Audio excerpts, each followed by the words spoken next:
This episode of the Folding Towels podcast is brought to you by Hygiene Australia. Did you know that oil retention in towels isn't just gross but can be a fire hazard? Hygiene Australia have worked with the health and wellness industry to develop cleaners and laundry products that are guaranteed to remove oil residues from your towels so that they feel and smell clean, last longer and reduce your risk of laundry fires. Listeners can get 15% off their next order when they visit hygieneaustralia.com.au and use the code 15OFF-FOLDING-TOWELS.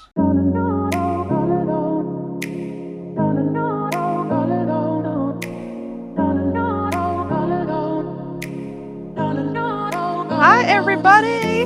Welcome back. Hi David. Hey Jackie. Welcome back to episode 57.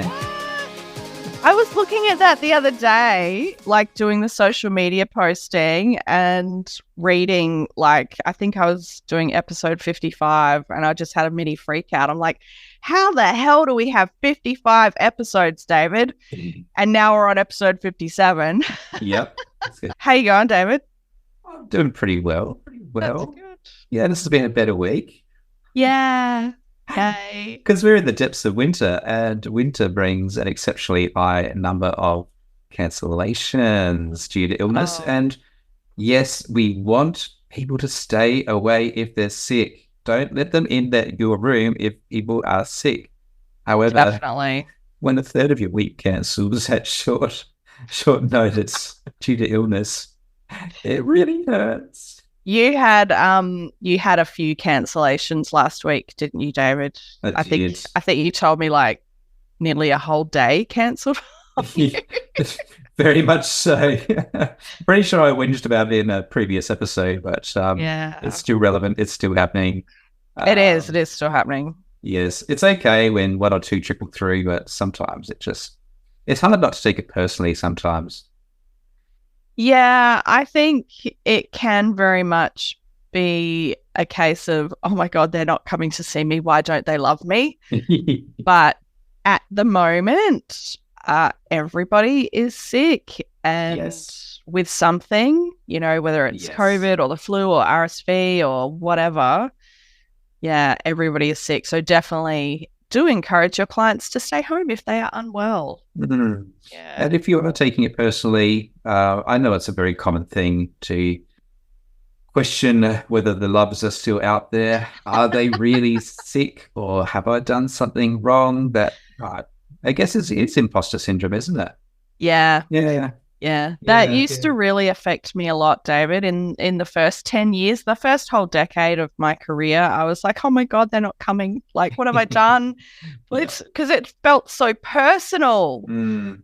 And now I'm like, no, it's fine. They're just unwell. Like, I don't get no-shows really anymore. It's few and far between. So if people are genuinely unwell or something has happened, they actually let me know, which is really good, which I think is, the build-up of trust, that lovely client-therapist relationship. Yeah, one of the things that I find helpful to try and combat those blues, and look, there are days where you've got that 3-hour gap between people because of a couple of cancellations, and by the time you've scrumped everything down twice and you've taken care of all the little tasks, there's still an hour and a half to go. You sit there twiddling your thumbs, feeling a bit low. But I keep spreadsheets. Spreadsheets are very handy and useful. You have a fantastic spreadsheet, David. Tell the people, please. I love this one. So I keep a spreadsheet called Vital Statistics, and week by week, at the start of every week, I put down how many people are booked in this week. At the weekend, how many people did I see this week? How many cancellations did I get? How many no-shows did I get for this year, this entire financial year? So we're recording, it's the 21st of June today. So give it another 10 days, we'll be at the end of the financial year. End of financial year, I've had a total of 7 no-shows for this year, which is... Wow, that's great. It's not very many. Yeah. But I have had 91 cancellations due to illness in that time. Yeah. But I keep this record because I can build up a trend. I've been keeping this now for 6 years. It helps me to predict when months might be a little bit low because I can see patterns. And winter is one of those. school holidays. The first half of the year in Australia has got heaps of public holidays. So you can start to see the blips and trends. I use that to predict my year. But I also keep that on a monthly basis. So for June, how many people have booked in at the start of June? How many people have I seen at the end? What's the difference? And what does that mean for my cash flow? And have I gone on leave? Am I doing lots of schooly type things with sports day and all those things which impact my ability to attend and work? And I just keep that as a list. And I look to the future, but I'm having that day of jeepers, nobody loves me. I haven't seen anybody, which is completely not true. Yeah. Look, I have a total of 90 people booked in for this month. This week's a little bit quiet, but I'm still seeing 90 people. This is good. Yeah, you were telling me about that a while back, and I was like, oh, that's really interesting, because then I guess you can see trends over like school holidays and through winter, like you said, and you can actually see which month is going to be really, really busy and which month is going to be a slow one, which can help you plan if you need to take some time off as well. All right. What are we talking about today, Jackie? We are doing a part 3 of things they never told you about in massage school, which spreadsheets are probably one of them. So go on topic. Massage and spreadsheets. Who would have thought about it? Yeah. Well, it's the business component of what we do, isn't it? Like there is so much to business that you often don't know about if you've come from being employed and just working in a job to actually going into massage or another kind of body work, whatever it might be, and then actually being self-employed. Like, it's a massive transition. Yeah. It's one of the beautiful things about being an employee is not having money stress in particular.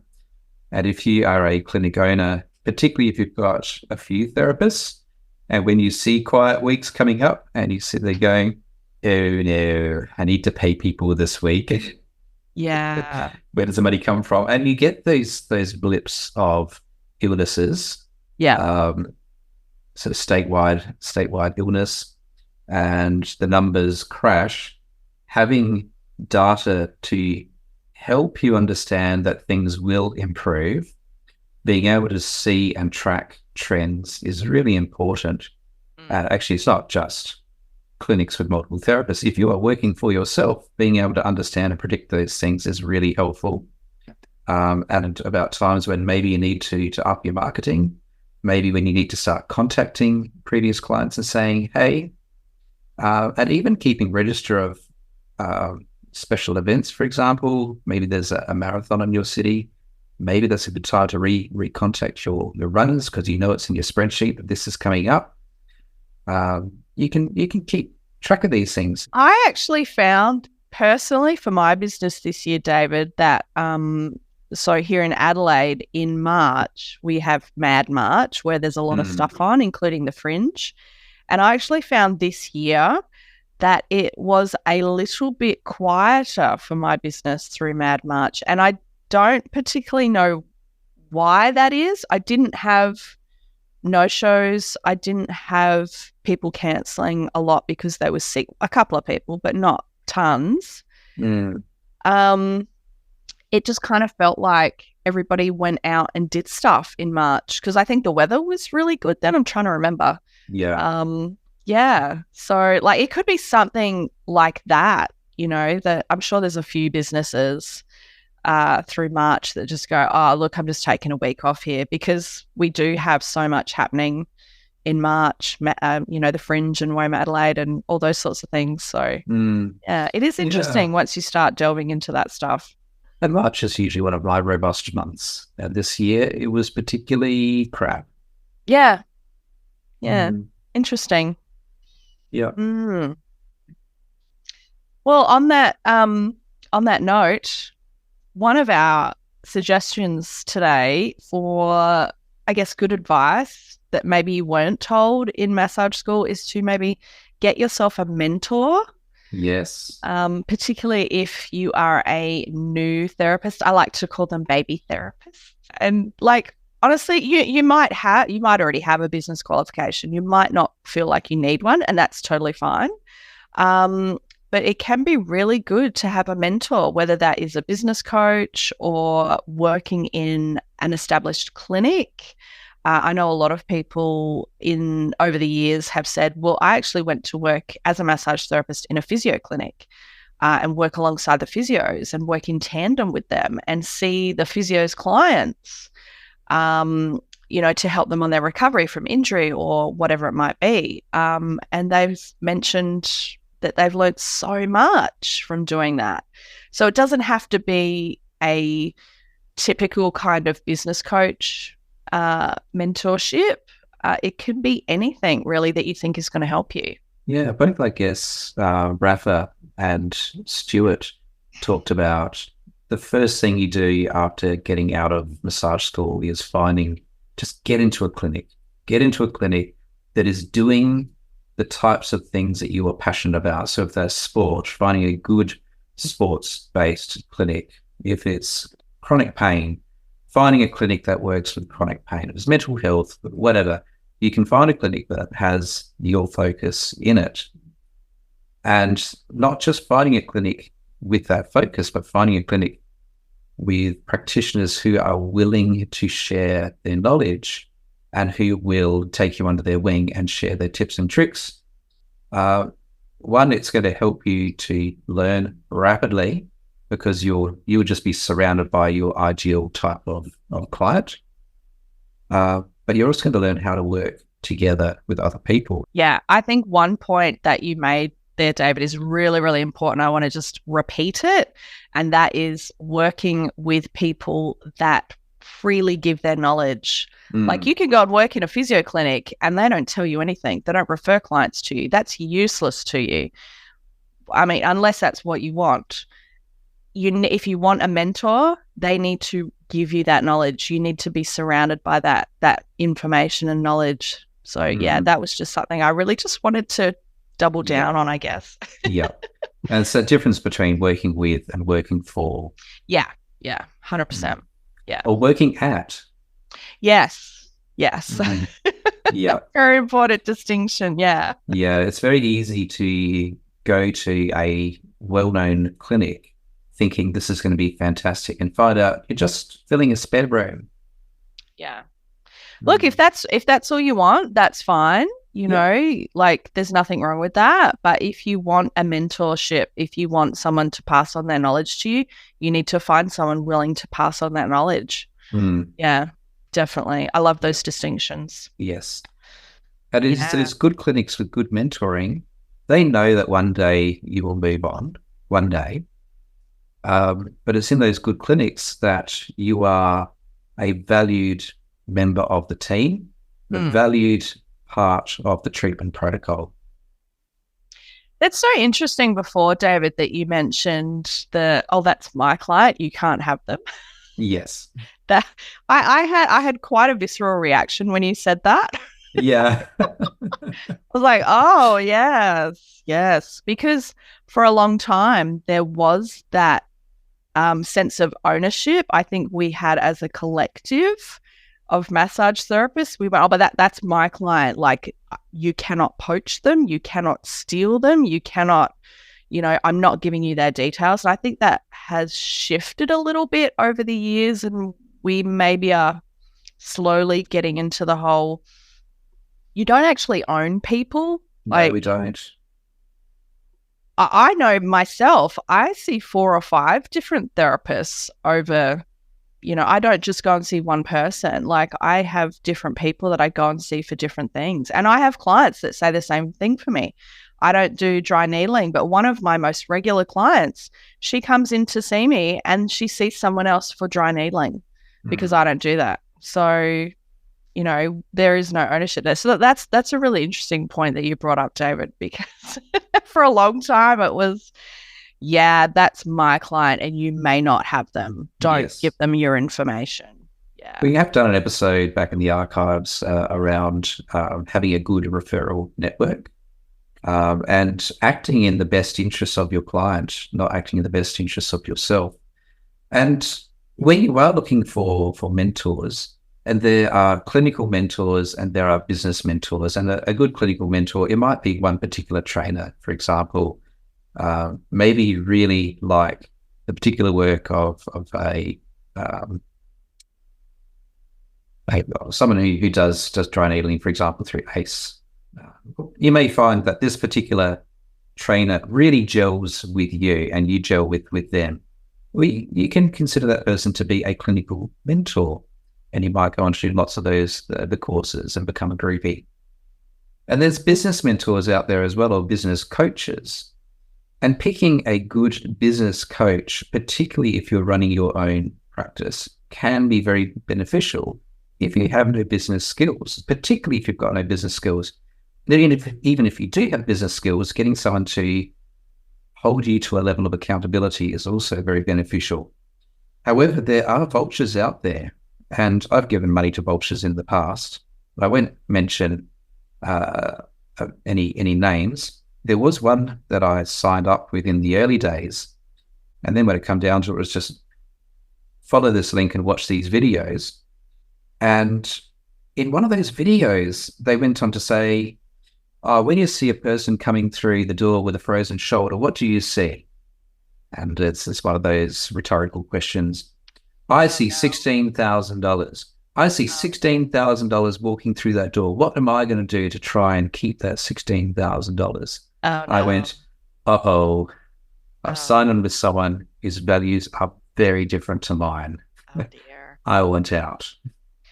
That's really horrible. I heard that coming, and that's just terrible. That's a really awful.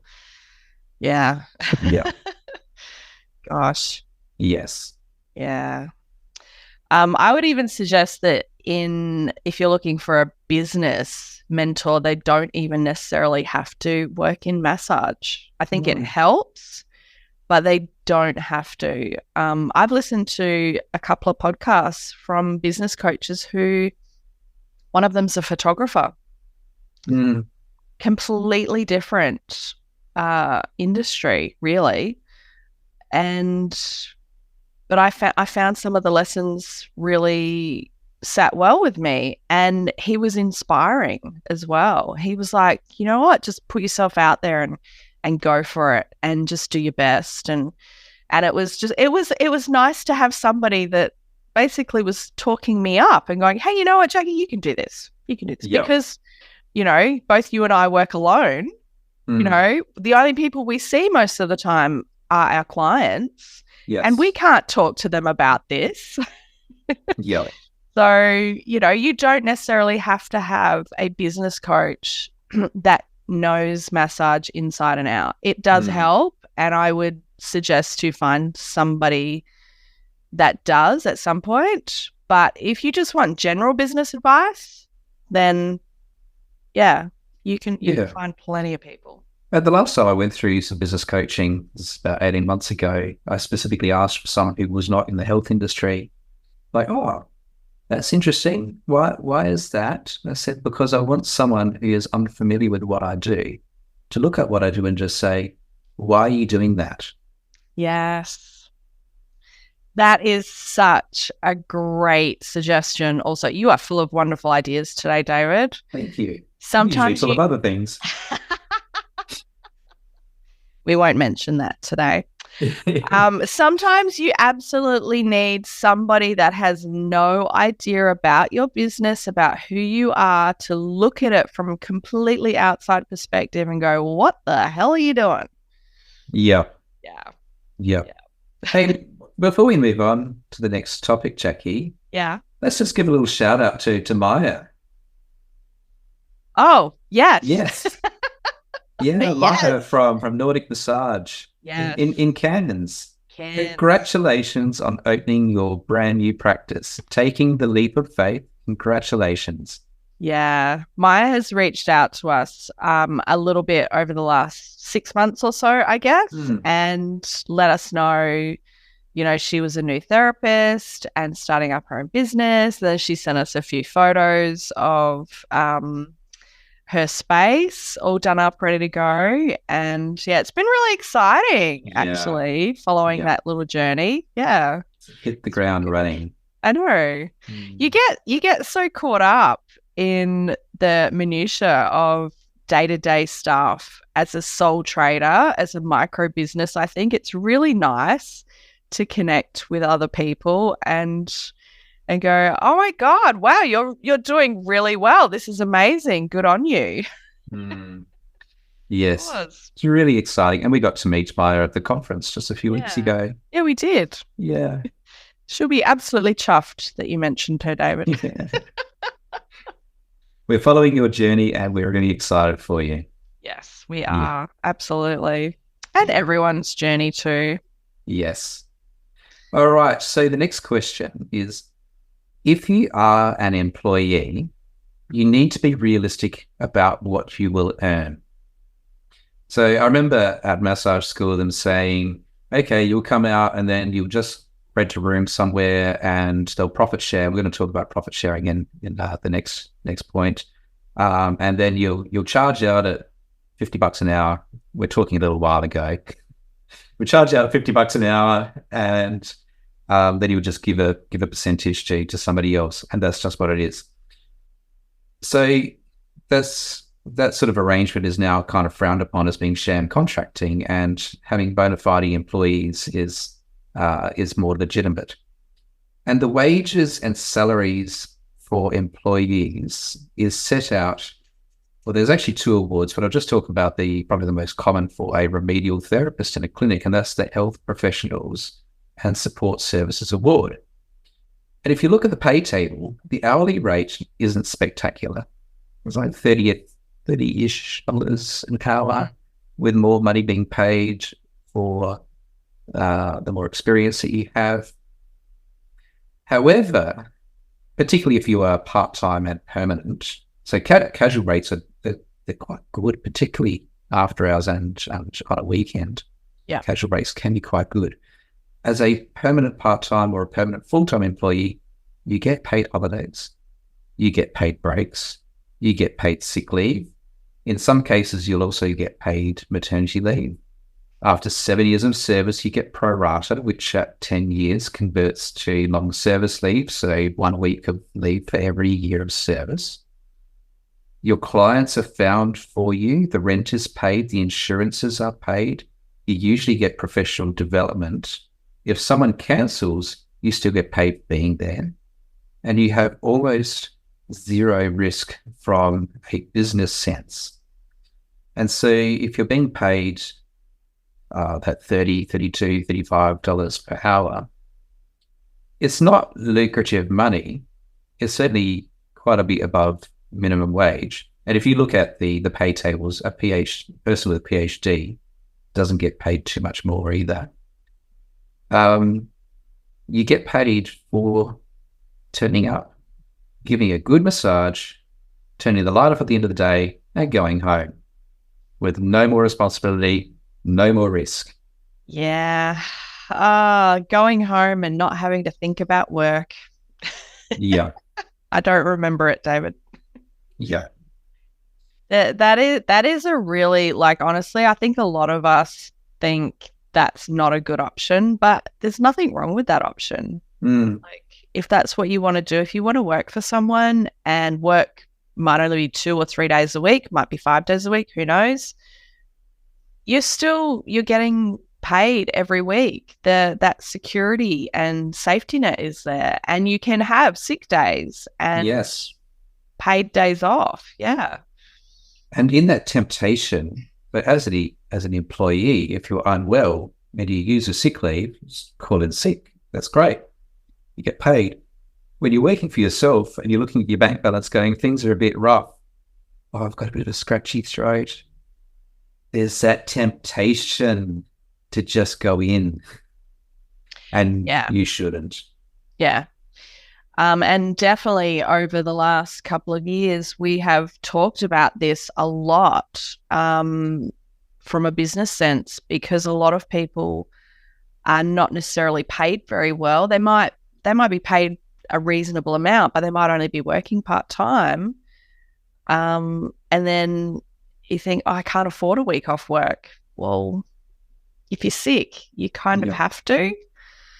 Yep. Yeah. And as a business owner who had employees, I budgeted every year that that employee would not be in attendance for at least 6 weeks of the year. 6 weeks, really? 4 weeks paid annual leave, 2 weeks of sick leave. Okay, gotcha. Possibly more. Yeah. And so during that time, they would not be earning for the business. So that money had to be sitting there and budgeted for. Yeah. And also starting to put away for long service leave if they did stay on for more than 7 years. Yeah. Well, this is the thing. If you have an employee, it's not just paying that person's wages every week, that per hour rate. You've also got to pay their tax. You've also got to pay their super. You've got to pay an amount of work cover. Mm-hmm. You've also got to put money aside, like you said, for holidays and for sick pay. And yeah, so basically that per hour rate would be at least double to allow for all of that, right? Correct. Yeah. Correct. Yeah. So if it's only $32 an hour, you're putting at least $60, maybe $65 an hour into the bank, so to speak, for having that employee. It does end up being a lot. And I'm not saying don't employ someone, but unless you are charging, as a clinic owner, unless you are charging really good money, and this is where the disparity is. You see what you're being charged out at, and you say, well, I could have more of that, which is true if you work for yourself. But as a business owner, it only takes one person to no show and the profit for the entire day could be gone. Yeah. Yeah. So much to consider. All right, let's talk about the profit share that you mentioned. Yeah. And this is why profit share is really attractive to both the clinic owner and to the individual. Yeah. So, uncapped profit share, you're talking about renting a room, giving up dollars that you're earning. Explain it to me, David, because I'll get it wrong. Sure. So we see this pop up in Facebook groups all the time, and it's usually, what's the going rate for room rent? And let's just be very clear. Room rent is usually a fixed amount of X number of dollars per week. So when someone comes back and says it's 70-30 or 60-40 or 80-20, they're talking about for every dollar that you earn, you give, say, 40% or 30% or 20% to somebody else. Yeah. And it's usually uncapped. Like there's no limit to how much money you could give that person. So if you charge yourself out at, say, $100 per session, and your agreement is 60-40 in your favor, for every $100 you bring in, you give $40 immediately to another person. So let's just say you see 20 people in a week. You've generated $2,000 in revenue. Of that $2,000, you are going to give $800 in rent to somebody else. And that's a huge amount of money. So over the course of, say, 50 weeks, you are paying $40,000 a week in rent. That is a lot. Yes. Now take tax off of that. You now might only be retaining $50 of that $100. And over the course of a year, that $100,000 that you've brought into the business, you've kept maybe 55 of that. And you haven't paid out for any other expenses at this point. You are not even earning minimum wage. That is a lot, David. Yeah.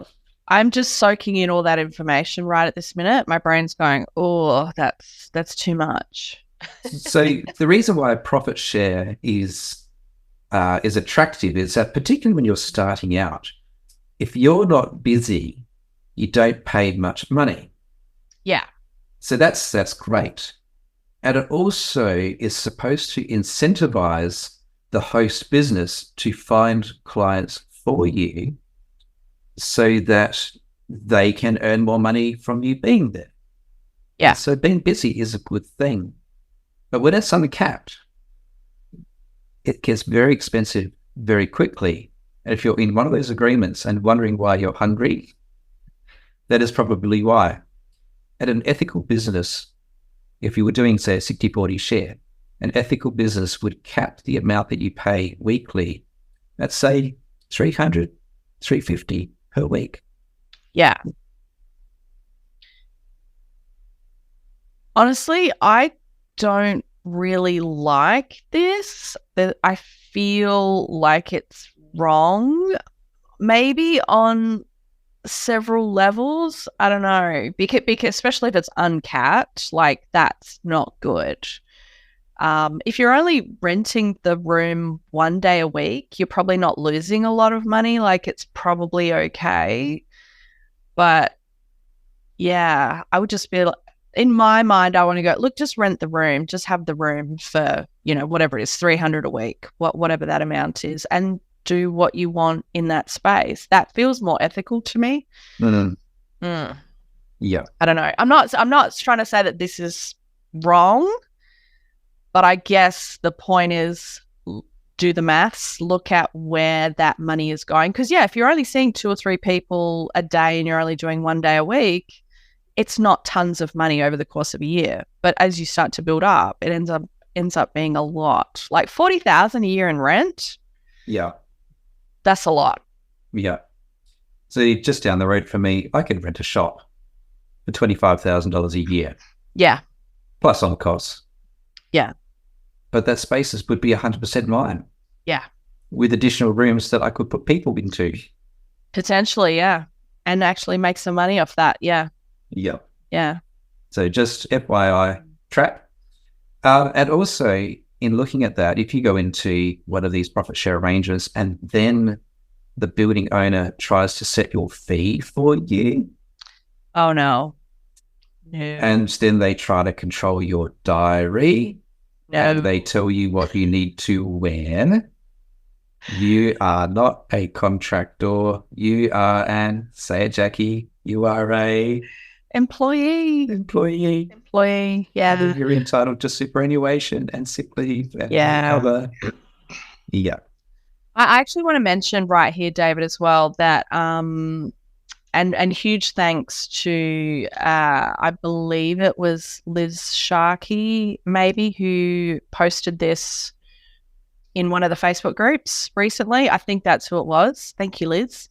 There are actually some changes happening at the ATO, so the Australian Tax Office, at the moment. Changes coming in, and I think they're calling it the loophole amendment or something like that. And it specifically covers this stuff because there have been some loopholes that they want to fix up.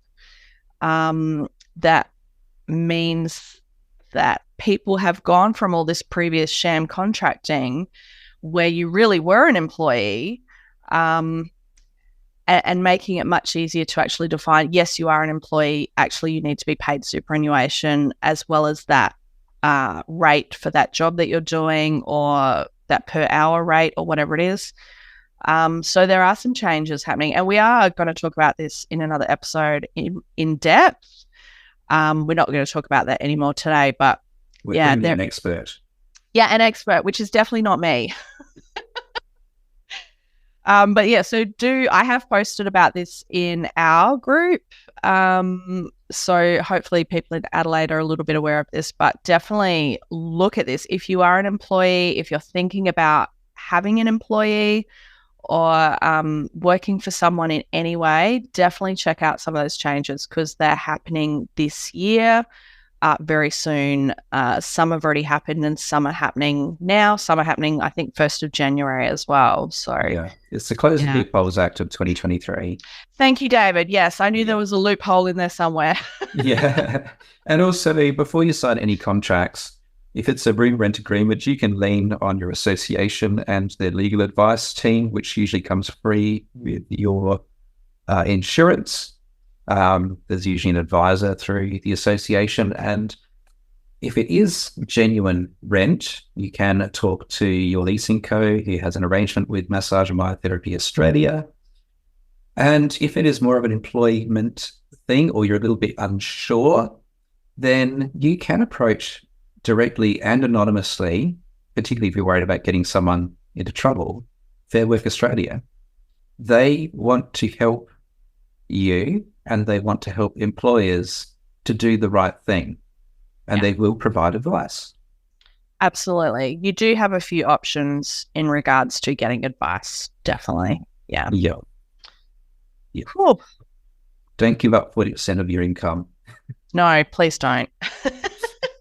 Says the woman doing just that. By choice. By choice. Yeah, by choice. 2 days a week. Yeah. All right, let's move on to something not financial, David, for a minute. Yes. Let's give the brain a break. Bring happiness, Jackie. Very necessary advice, but it's a lot. All right. So here's a statement. Massage isn't just the science behind body mechanics and injury. There's actually a lot of listening to our clients, observing body language, which I think personally is an underappreciated skill and a skill that is not used enough by massage therapists.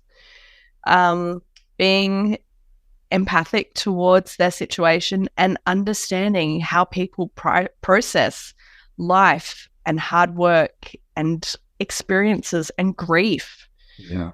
Like, it's not just, oh, my hip hurts, what's happening? I have to say, this is a huge thing within the medical and healthcare field at the moment, because I see and hear so many stories, particularly from women. It's not only women that this happens to, but it's mainly stories from women that I'm seeing and hearing that their doctor just dismisses the things they're saying about their health concerns, and you might go to any healthcare provider. It doesn't matter who it is. It could be an acupuncturist, it could be a physio, could be a GP, could be a specialist, could be a massage therapist. And you rock up there and you live in that body 24/7. You might have a pretty good idea of what's happening. And if that person dismisses you, it's really, like, it's just so hard to come back from that and go, well, am I right or am I wrong? Like, what is happening? Like, yeah, I just see this situation all the time. And so I would say that this is definitely something that we as, healthcare adjacent really need to put a lot of emphasis on, because we can have that time to sit with a client if we want to and listen to what they're saying to us and just be completely, empathetic about how their situation's worked out and what's happening to them, and not just, like you said, not just pathologizing them. I would say that reading somebody's body language is so important. Like, it is such an important skill for us, not only on the table, because people don't always tell you. And even like us as therapists, like, we've both had experiences on the table where really we should have spoken up and go, what the hell are you doing? Or, this is whatever it is that's happening is wrong right now, and I'm leaving. Like, and both of us have had that experience, and we're on the other side of the table. We know that that's wrong, and yet we still don't speak up. So I would say that knowing body language is so important for us, because clients don't speak up all the time. You have to be able to read them on the table when they're not looking at you. As well as one of the joys that I had just last week, where another client came back with an MRI result of the knee. Yeah. And the MRI, it was not a good report. This person will need surgery, probably will need a knee replacement and need it soon. And this person said, I took my results to my normal health practitioner. They just went, well, I can't help you. I need to get you to the surgeon. And yes, that person needs to go to see a surgeon. She came to see me. It's like, well, let's just do some work through your quads. Let's do some work through your hamstrings. Let's just soothe them off. It'll help that area to feel less achy. It'll give you some temporary relief. She's like, that's just all I'm after. It's just some temporary relief. Yeah. Let's touch you. Let's touch you in a way which is going to be beneficial. Yeah. I haven't sold anything unethical. I'm not discouraging her from going to see the surgeon. Yeah, she still needs to do that. Yeah. And that's out of your scope, David, to even suggest that she needs a surgeon. Like, that's well out of your scope. You and can't it's also say out that. of our scope to say that she doesn't need one, but we can still lay hands on people. Even if the benefit is temporary, you're making a massive difference, not just to the muscles and the bones and the joints and the ligaments. You're making a massive difference to the person who drives those things and who lives in that body. Yeah. There's two things that spring to mind. The first one is meet them where they're at. You have to meet the person where they are at. You really have to. And that means just, provide comforting touch and give them some downtime and listen to them and acknowledge that they're feeling shitty. That's it. Should we get back onto money? Sure, okay. Why not? Oh. This is going to be controversial, so I apologize in advance to everybody. Hit me. Please take what you need from this. It's not meant to be controversial at all, but I'm just going to say it. You can't always charge what you think you're worth, and that might be especially right out of the gate. So I'm talking about you have to take into account several factors, like how new of a therapist are you, how good are you, or well-known are you for that particular treatment that you do, where you live, the demographics, if you're in the middle of a city, if you're regional, if you're in a holiday destination, like tourist area, do you live and work rather in a remote area or a really poor area? I'm sorry. I know this topic really can be controversial, and on the Facebook groups, we do see people going, no, you must start charging what you want to charge immediately. I kind of feel differently about that, David. I think maybe you should definitely as a student, I think you have to have like a student rate because you're not qualified. You don't have, you might not have your first aid done just yet. You don't have full association membership. You don't have your provider numbers. But a lot of people will counteract that with, no, once you're qualified, you should, you might want to go straight up to $100. Sorry. Certainly experiment with your prices and you will be judged on your price. If you have great reputation, then you probably can get away with and knowingly and willingly and ethically charge a higher rate, because with reputation, there's usually experience. Some people are very good at selling themselves and are able to attract a higher rate straight away, particularly where they build rapport and make people feel good about themselves. And even if you are a results-based therapist and you get consistently good results, if the person walks away not feeling particularly confident, they probably won't be willing to pay you as much as you think that you are probably entitled to earn. There's just a whole bunch of factors in there around why someone would charge something and why someone would pay something, and your clients will determine what they think you are worth. Yeah, to me, this is a how long is that piece of string question. I don't think it's as simple as you absolutely should go from your student rate it might only be 20 or 30 bucks that you're charging your friends to practice on them while you're a student. Might be a bit more, that's fine. To straight up to $100, $120.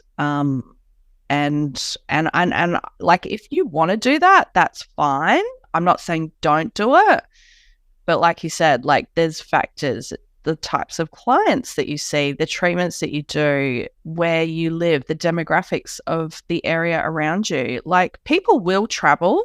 I know we are location based 99% of the time, but people will travel. I've had people come and see me from an hour away. It depends on what you do and how you do it. So do people work in, say, a holiday destination? Maybe you're at the ski fields, or maybe you're up around the Great Barrier Reef or something. If you're in a high tourist area, maybe your business location is inside a resort, then you can probably get away with charging considerably higher prices than absolutely. Yeah. We think about cruise ships. Oh my goodness. Got a captive market. They pay it or they don't. $300 US for an hour massage. That's like $450 Australian. Whether that's ethical or not is a completely separate question. But, you know, if you've got a captive market, you might be the only therapist in your area, and the people might flock to you and love you. You can charge what you want. Then again, you might be the only therapist in your area, but the people in your area don't come and see you for massage for multiple reasons. You know, it really depends. So, yeah.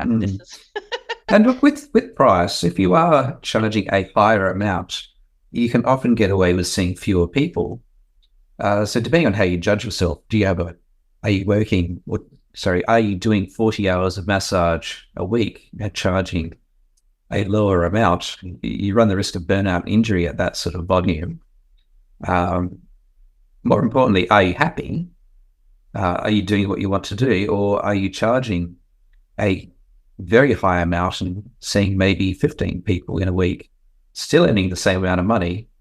And are you happy? It comes down to how you want to run things. And if you are $20, $30, $50 more expensive than the person next door, and you can pay your bills, you can eat, you've got quality time, good on you. Well, if people aren't willing to pay that amount, you either don't know, they're probably not telling you, or you're not working as much as you could be. But it also could be marketing as well. Like, maybe your website's broken and you don't know. Now, there's an off-script tip, actually. And that's if you do have a website, go and look at it every now and then to make sure it's working. Click on your own booking link so you can see what your clients see. That's a really important one, guys. Like, make sure your booking link works. I would even suggest to get a friend, someone that doesn't live near you, that your website is not going to be the first one that comes up. Get them to go and check out the pages and tell you what's happening. Get them to send you some screenshots and book a fake appointment. Moving on, and again, this is another controversial one. We are not allied health therapists. No. We may want to think that we are. We might even work around allied health. We may provide very similar services to allied health.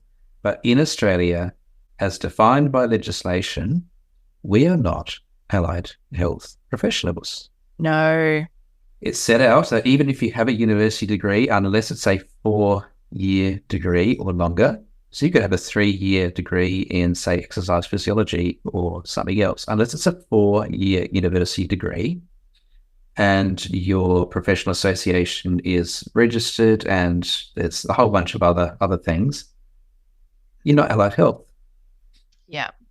And you may think that and this is again a very Australian reference, you may think that being a member of APRA is a good idea.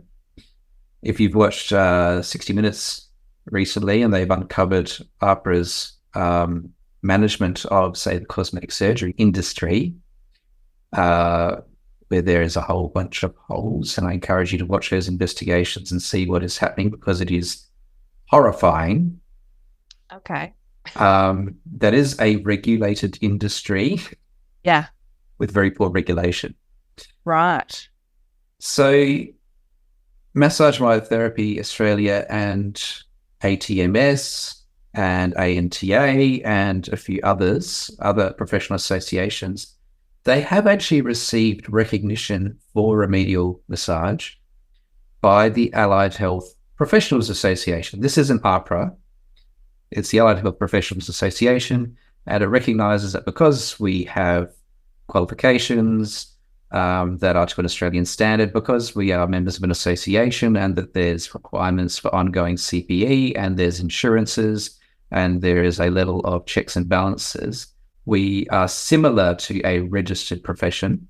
And this is very important for the work that's going on in the aged care sector. Oh my God. Yes.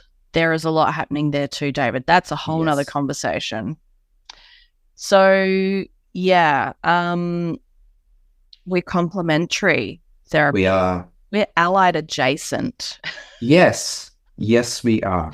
I love that term. So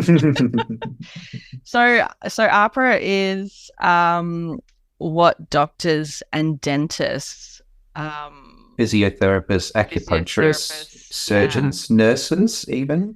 Whereas for us with massage, the risk is far much lower. less. Yeah. And like I always, and I think you've said this before, David, I've always said to people, you only have to look at how much insurance people pay as to the risk. Yes. And like we can get insurance for under $200 a year. Yeah. If you're a doctor, you're paying thousands. People still whinge about that insurance cost.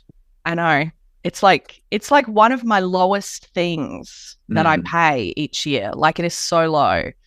Like it's crazy. Yeah. Okay. So we've said we are not registered health professionals, right? But we do have regulations that we need to follow. There's legislation about healthcare. There's regulations, and there's specific associations and other health bodies that have things that we need to follow. So the most obvious one, obviously, is our Massage Association, whichever one that might be. And they have a code of practice and they have a code of ethics that you have to follow. By joining the association, you are required to acknowledge their code of practice and any ethical standards that they have, and you are meant to follow that. And there is a tribunal. Yeah, you can get in trouble for not following that. Absolutely. Yeah.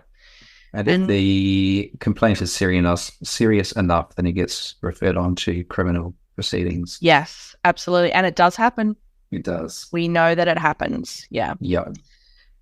The other one, which hopefully everybody in Australia knows about, is the Unregistered Health Professionals Code of Practice, which is we're all meant to have the signage, which includes details on how a customer can make a complaint up in our studio, wherever it is that we work. We're meant to have this displayed. Yeah. This code of practice, it sets out things like you will keep notes. You will keep them in English. You will keep them secure. You will interview your client. You will drape them appropriately. And you think, okay, this is all straightforward stuff. Well, it's set out in the code of practice. And it doesn't matter who you are. If you are doing massage with a qualification or without, you are still bound by the code of practice, whether you know it or not. And a complaint can be made against you and you can be investigated. And in South Australia, the regulating body is the Office of Health and Community Services Complaints Commissioner. Just last week, we saw a massage therapist tried. There was a guilty plea there for the bad things. The commissioner stepped in. They stopped this person from practicing and then referred it on to police for further investigation. They do have teeth and they do take action. Okay, I didn't know about that recent one. I think we'll try and put a link up for that one, David, because there is a piece of paper that we are actually meant to display in our offices. There is a unified act now, Australia-wide, and then each state administers it slightly differently. So I'll go down and track the links for each state. Yeah. Beautiful. Yeah, there's a whole bunch of regulations that we do have to follow. So many people keep saying we're unregulated. No, we are heavily regulated. We're just unregistered. Yeah. It's not compulsory to be a member of an association. If you're a physiotherapist, you can have a physiotherapy degree, but you're not a physiotherapist until you're registered. Teachers are the same. You can have an education degree. You are not a teacher until you are registered with the board. And that's the role of AHPRA in this equation. So we are not registered health professionals. The act that we sit under is the Unregistered Health Professionals Act, but we are regulated. And those regulations include things like Criminal Code through the Summary Offences Act, Private Health Insurance Act, Fair Work Australia Act, the Health Act, the Privacy Act, Competition and Consumer Act about what we can market and the messages that we can give, Australian consumer law, work health and safety, children's protection, aged care, therapeutic goods. These are all acts that as practitioners we need to be aware of, and we can be held to account from them. That's a lot, David. Yeah. That's a list. Yeah. That is a list. That's my rant. Well, you've mentioned a lot, but like some of that covers stuff that we've talked about at length, like the Fair Work Act. That's paying your employees correctly, which we've already talked about. Private Health Insurance Act, like that's complying with the note keeping, and if you have high caps and like really basic stuff that we actually deal with day to day. Like none of this is insane. It's all basic common sense, basic ethics, and just tells us how to care for people. It's not out of the realm of possibility that you are actually following all of this legislation already. My last negative thing to say is that ignorance is not a defense in a court of law. No. So if you are storing somebody's personal and identifiable information and you either willingly release it or you get hacked or what have you, and you saying, I didn't know what my obligations were, not a defense. No. You are obliged to find out. Yeah. And I would say that as well, a lot of this is really common knowledge now. This is really basic information because we've had so many conversations as a collective about this. Everybody knows, I can't remember the correct terminology, but the changes that happened in Europe in regards to people's online privacy and all of that stuff that happened around emailing people and keeping information private. Like changes that happened in Europe, but that made things happen here in Australia as well. GDPR or something. Yeah, I can't remember the exact that's letters. GDPR. Oh, I got it. Yeah, but like that happened in Europe and that was a big change that happened there. It was a few years ago, but that had flow-on effect to here in Australia. And a lot of us use email marketing to connect with our clients. Yeah. And so that all of these businesses across the world had to, go and make these changes. And the same thing happens with, private health insurance. Whenever, whoever it is, it's usually Medibank, decides to update XYZ, we have to comply with those changes, and we're probably doing it without even realizing. We just maybe haven't read all of the detail, and like the Privacy Act is a big one. I know you and I have talked about the Privacy Act a little bit over the years. That's probably one we should really be aware of. But I know quite a few people that I've chatted with, massage therapists, that we've talked about, hey, you actually need to really, you should be keeping all of your client information on servers in Australia. Like, you need to make sure that it is kept here in Australia, that it's kept securely. Like, this is a thing that you have to be aware of. And like you said, the danger. Is not bliss. It's the danger of using an overseas booking system. It's the danger of using anything free, actually. If it's free, then you are the product. There's a whole bunch of dangers. I do actually have a little bit of an issue with people recommending free booking or customer management software, booking software, because of that. And a lot of them are from the US, so they have different regulations to us. So, yes, they do. Yeah, this is something that you definitely have to be aware of, and you might need to make some changes once you look into it. Because, if you get in trouble, some of those fines are substantial. You don't have that money. Yeah. I don't have that money. I can't pay that bill. Yeah. Okay, we are going to roll into the next few, which are a little bit more familiar and probably a little bit happier. Maybe. Yeah. This is a lot. Yeah. Well, there's a couple really quick ones, David. And we already really covered one. It's so super simple. Believe your client. If they say they have pain, or they say, like, I'm pretty sure I have this chronic health condition, or I have this illness or whatever, like, believe them, particularly around pain, because so many people are not believed because you're just working through it, or you're masking the pain, and you're trying to, like, migraines are a great one. People get headaches and migraines all the time. How do you know that? Because they tell you that's how. Yes. Believe your clients. It's as simple as that. Easy, done. Have that conversation with them and find out more information. They say they have an issue. They're in that body 24/7. They know what's going on.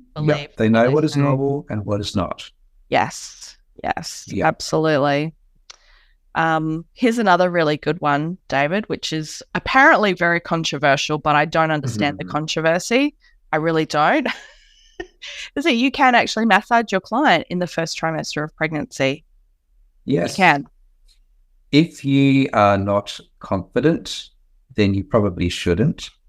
Yes. And you should seek specific training. Yes, definitely.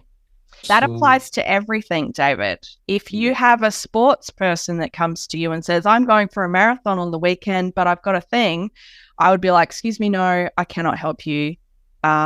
Please see a physiotherapist that deals in your particular issue. I do not want to stuff up that marathon for you. And you can't be expected to know everything.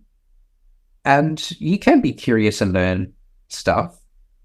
Whether you want to or not is another matter. This is, again, come back to you don't have to treat every person, and you can and should have a good referral network. Yeah. Refer them on to someone who does work with people like that. Yeah. So first trimester of pregnancy, not confident, send them to somebody who is. Easy. And if you do want to treat in the first trimester of pregnancy, get some training. Yeah. Yeah. Super simple. Oh, love it. On that note as well, you're not going to spread cancer around your client if they have a cancer diagnosis. Yeah. Yeah. However, this is again like a little bit controversial. I think people are really hesitant. Oh, cancer is such a dirty word.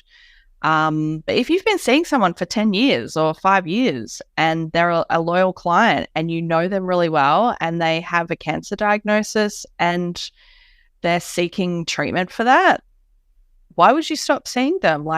Unless it's something that has happened really fast and they've gone in for surgery, of course you're going to be wary if surgery is occurring. But if they're, they want someone to still care for them and nurture them. Yes, this is correct. And there's complications, particularly when medications and treatments like radiation treatments come into play, or chemotherapy. Things at that point you really need to know. And that's where specific training through oncology massage comes in. But certainly those early days, or perhaps after they've been through treatments, human touch. Yeah. Human touch is so important. And you can amend what you're doing. You might have been working on their back and shoulders for 5 years, and that's, the primary area that they come in wanting treatment for. You can easily say, hey, you know what? Let's get you sitting up today or lying supine, and let's massage your feet and your calves for you, just so that you can relax. Yep. Check out episode 50, Amy Tyler, A Career in Oncology Massage, for more information. Yeah, absolutely. Yeah. Let's keep it simple, guys. Yeah. And as Amy talked about in that interview, it's not necessarily about working with people who have been given a death diagnosis, but working with survivors. And well into post-recovery. Yeah. Cancer is not a one thing for the same, for everybody. There are so many different types of cancer and ways for cancer to be treated. You have to take the person at the individual level, and speak to them about what's happening for them. And again, learn more and do some training if you need to. Yeah. Yep. Easy. So, another controversial one, Jackie. Please stop using the word toxins. Yeah. Oh, your nose is all stuffy. Yeah, that's the toxins coming out of your body. Oh, I've got a bit of a headache. Yes, the toxins came out. I think in the early days of lymphatic drainage, they said, I need lymphatic drainage to detoxify the body. Yeah. And well, there's a great article through painscience.com. Look for an article called Poisoned by Massage. And massage can toxify the body. Very strong massage can cause rhabdomyolysis and kill a person's kidneys. There's a good one too to look out for, particularly if someone's saying, I need you to go harder.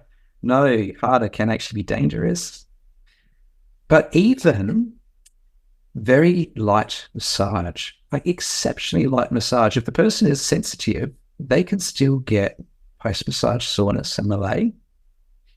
And for the worst cases, that can feel like the full-blown flu. And even myself, I get a case of the blahs after massage. I've got about an hour to get home and get to bed, even with very conservative massage, because I feel like rubbish for a couple of hours. Really, David? I have massaged you, and I don't think you've told me that, young man. Right. Yes. It doesn't happen all the time. It does happen fairly frequently where I just have to get home, get to bed. Yeah. And some people refer to this, and even within medical journals, it's documented as just being a healing crisis. So the body's overwhelmed, sensory overwhelmed, the liquids in the body and things like the liver overwhelmed, and stuff is happening too much at one time. Yeah, I have to say one of the words that I hate the most ever is the word detoxify, because it is so misused, misused. Your body does not. The correct term is you have metabolic waste, like there's dead cells, there's excess fluid that you wee out. Like the body is getting rid of stuff that it does not need all the time. It's not toxic. No, if it's toxic, you've got a problem. Yeah. Having said that, you're 100% right about even light massage can cause some stuff. And this is something that comes up with lymphatic drainage all the time, because you can feel like absolute rubbish for 24 hours or so after lymphatic drainage, especially if you're new to it or you have chronic health conditions. Yeah. And I actually have one lady who goes the opposite way, and she's like, I feel amazing after lymphatic massage. She's like, for 24, 48 hours, I feel like I can do anything. Like she's in a great place. I'm like, wow, that's awesome. I love it for you. Having. Yeah. Yeah. My clients with chronic fatigue syndrome or say fibromyalgia, a lot of them will comment, I feel like crap for 24 to 48 hours post-massage, knowing that for the next 2 weeks, I'll feel great. Right. Okay. Yeah. So they Yeah. believe that it's worth it. Yeah. Personally, I do think a lot of people have to, and this is educating our clients. We have to let them know less is more. Ease into things. Don't go straight into like, oh, I need my back cracked, and you've got to do this, and go harder and do that, and one and done. Like, and I'll often say to people, like, okay, let's do an hour today, like do an hour consult and talk about this and make a plan. And then next week, let's maybe do 45 minutes. Like, it doesn't have to be, if they're committed to coming back and they've said, look, I've had all this, like, I feel shit afterwards. You might want to ease them into it and really, yeah. I don't know. Again, how long is that piece of string, David? Yeah. And that's a nice segue into the next point there, which is learning to read your client's body. So many times we see our clients, they're guarding, and we'll go to press into an area, you can feel that they are trying to protect something. Probably not an invitation to go harder. Or maybe you are going too hard and you back things off, or maybe you just need to chill out and hang out in that area for a little bit longer. But it is our job to ask for the client for feedback in a respected way. It can be really hard to ask for feedback. Like, when you're on the table, when the client's on the table, it's probably a little bit easier sometimes. But yeah, a lot of people feel like, I don't want them to say they don't like it, so you don't ask at all, which is just not helpful for you and for the client, because you need to grow as a therapist as well. And if you start getting clients that come in, and I find this happens a lot, you sort of get people grouped together, where I'll get people coming in for weeks and everyone's like, oh my God, I've been having so many migraines. And I'm like going, where are all these people having migraines coming from? Like, they've just come out of nowhere. You need to ask the feedback and go, okay, does this help? And how did you feel after last week? Were you home with the hot water bottle or the wheat pack or something on your shoulders going, oh my God, like, I just feel like shit? You need to ask for that information. Yeah. Like, and you don't want all of your clients coming in with migraines going, oh, that was the worst massage I've ever had, I'm never going back to her. And then you get 6 weeks of migraines, and then you never get anyone with a migraine ever again because they've all told their friends. Bush telegraph. Yeah. So again, we did talk about body language before. This is, I think, super underutilized super skill. All right. Last one, Jackie. Oh, and it's a fun one. Today's episode feels really heavy, so sorry about that. Apologies to everybody, but we got to talk about these things. I love policy. Sorry. It is important. It is. This is a fun one. Yeah. I have a question. I know the answer, that you know the answer to this, David, but the question for everybody listening is, did you know that there are actually World Massage Championships? Probably not. There are. There actually are. And at the moment, they're being held this year, June 28th to 30th, in Copenhagen in Denmark. Yeah. Nice. I'm going to hopefully add a link to the show notes, probably from YouTube. I think we'll find one from YouTube, David, about this, because I've seen this talked about for a couple of years, the last couple of years. I didn't know that there were world championships, like when I started. So this is really exciting. And some of the videos are just amazing. I have so many questions about how this works. I don't know any of the answers. I just know that it happens. So yeah, it's a thing, people. And we'll try and get a YouTube link up in the show notes so you can go and have a look. I have watched some of the massages being given as part of the world champs. Yeah. Some of them look amazing. Yeah. And others I'm going, what the hell? So it's good education. Well, particularly in Australia, I think massage was done like kind of a certain way for a long time. Like we had the sports trainers, like you think of a footy sports trainer, like there was that as massage for a very long time. And then there was the whole sort of luxury spa type massage. Like when you think of massage, that's kind of the visuals that come to mind for a long time. Like definitely, 20, 30, 40 years ago, through the 80s and 90s and into the 2000s in this country. And that's definitely different in other countries for sure. So it's really interesting watching what people do that have learnt massage in other countries and other cultures. Like it is so, and you're sitting there going, oh, wow. And like there might be really subtle movements as well. It's not all, like up and down the whole body. Some of the movements are really subtle. You're like, what is even happening? What is going on right now? Yeah. Yeah. Yeah. So we'll provide that link. Check it out. You might be inspired. You may go, hey, I recognize some of those techniques. And if you are, then maybe you want to register yourself. And we'll see you in 2025. There have been people from Australia that have gone over to wherever it was last year and the year before. I know that. Yeah. So there you go. Who's going? Not this year, obviously, because it's literally like in a few days. Flights to Copenhagen are pretty expensive right now. Are they? Yes. Did you just Google that, David? You probably did. Well, let's wrap this one up, Jackie. Yeah. I need to lie down now after all of that.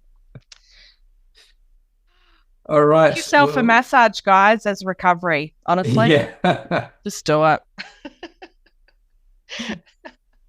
And don't be overwhelmed by what you've heard. Just pick one thing, focus on that one thing, get that one done, move on to the next. Yeah, definitely. All right. So if you like what we are doing here on the Folding Towels podcast, why not hit the subscribe button in your favorite listening app? We are on a whole bunch of them, including Amazon, Audible, and a few others, iHeartRadio, Spotify, Apple Podcasts, Google Podcasts, which is closing soon. It's my favorite. What? What Google is happening? Google Podcasts is closing in favor of going across to YouTube. So we've got to figure that one out, Jackie. Right. Okay. I did not know that. If you are listening on Spotify or on Apple Podcasts, please leave us a rating and or a review. It does help us to be found, and we would love that ever so much. You can also reach out to us on the socials, Facebook and Instagram, occasionally on Twitter. And if you would like to get in contact with us, head to our website, foldingtailspodcast.com.au. You've covered everything, David. So all that's left to say is thank you so much for listening. We appreciate you listening. And yeah, we'll see you next week with a much happier episode. Gosh, I hope so. Yeah. Thank you to our sponsors over at Hygiene Australia. Check out the show notes for your unique link and code for purchasing. Awesome. Thanks, David. See ya. See you, Jackie.